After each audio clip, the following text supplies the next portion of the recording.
अण्णा दादू बनसोडेंना या ठिकाणी एकमताने सभागृहाने निवडलं, त्यांना त्यांच्या निवडीचं अभिनंदन करण्यासाठी मी उभा आहे.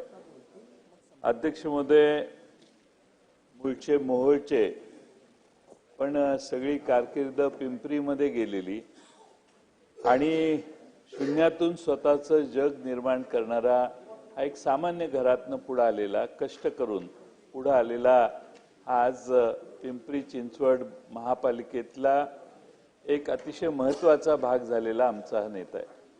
अध्यक्ष महोदय,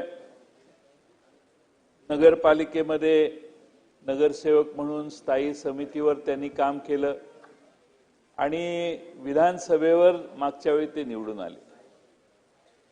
आता एकत्रित आतनं बसल्यानंतर तिकीट ठरवताना कोणी काय ठरवलं हे बाहेर सांगायचं नसतं, असा रीतिरिवाज आहे.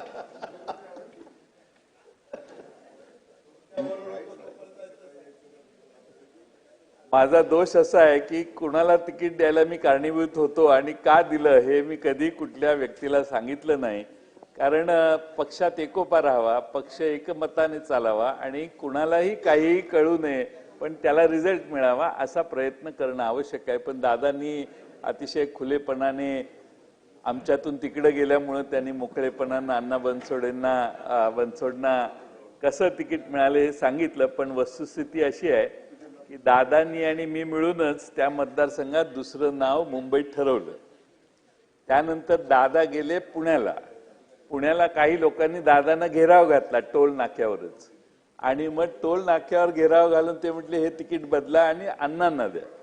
आणि मग दादांनी मला फोन केला, जयंतराव असं असं करायचंय, काय करायचं. मी म्हटलं तुमचा जिल्हा आहे, तुम्ही निर्णय घ्या. आणि मग दादा म्हटले मग मला एक एबी फॉर्म लागेल. मी म्हटलं एबी फॉर्म ऑलरेडी पुण्यात आहे आणि तो एबी फॉर्म अण्णा बनसोडेंना दिला. ज्यांना तिकीट मिळालेलं त्यांना मी कळवलं तुम्ही एबी फॉर्म भरा. एबी फॉर्म जरी दिलेला असला तरी तुम्ही काही अर्ज भरू नका. आमचे अण्णा सुदैवानं निवडून आले आणि निवडून आल्यानंतर अण्णांच्या कार्यालयात मी एकदा गेलो होतो. सगळ्या सदस्यांनी हे लक्षात घेतलं पाहिजे. कधी जमलं पिंपरी चिंचवडला तर अण्णांच्या कार्यालयात, दादा तुम्ही गेलाय का अण्णांच्या कार्यालयात? सगळ्या मतदारसंघाच्या सेवा या अण्णांच्या कार्यालयातनं दिल्या जातात. सामान्य माणसाचे प्रश्नही ऐकले जातात, सोडवले जातात आणि सगळ्यांना ऑनलाईन कॉन्स्टंट त्या कार्यालयातून बऱ्याच सुविधा त्यांची कामं करण्याचं काम करतात. असे चांगलं कार्यालय त्यांनी त्या ठिकाणी उभं केलंय. अण्णा बनसोडेंचा स्वभाव मागचं झालं गेलं विसरून पुढे जाण्याचा फार मोठा आहे. जुन्या गोष्टी फारशा लक्षात न ठेवता हसत खेळत पुढे जाणारं हे व्यक्तिमत्व आहे.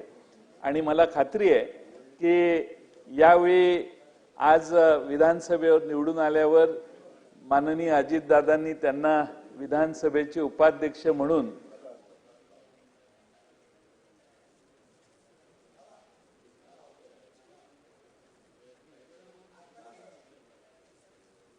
तुमच्याकडे बघून बोलतोय. अध्यक्ष महोदय, ही पद्धत जरा बंद केली पाहिजे.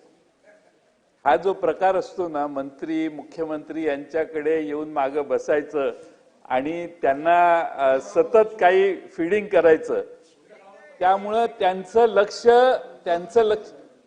लक्ष माझा विषय सांगत असाल तर तुम्हाला परवानगी आहे. ठरले. अध्यक्ष महोदय, आपल्या सभागृहामध्ये उपाध्यक्ष म्हणून आता अण्णा बनसोड बसणार आहेत. मागच्या वेळी अपेक्षा होती की सर्वांना समान न्याय त्यांनी द्यावा. त्यांचा स्वभाव बघितला तर त्यांना नक्की समान न्याय देण्याची बुद्धी आहे. सगळ्यांना ते चांगला न्याय देतील असा मला विश्वास आहे. पण मी अजितदादा तुमचंही कौतुक करेन की तुम्ही तुमच्या सगळ्या 40-41 आमदारांमधून अण्णा बनसोडेंची निवड केली आणि एका दलित समाजाच्या सामान्य घरातल्या माणसाला या ठिकाणी उपाध्यक्ष म्हणून आणण्याचं काम केलं. शेवटी आपल्या विधानसभेत सर्व घटनेप्रमाणे घटनेची चर्चा करतोय, सर्वजण समान आहेत. एकदा निवडून इथं आला की पण तरी देखील जास्त प्रोत्साहन देण्याचं काम आज या निमित्तानं अण्णा बनसोडेंना त्या ठिकाणी बसवण्याचं आज होतंय.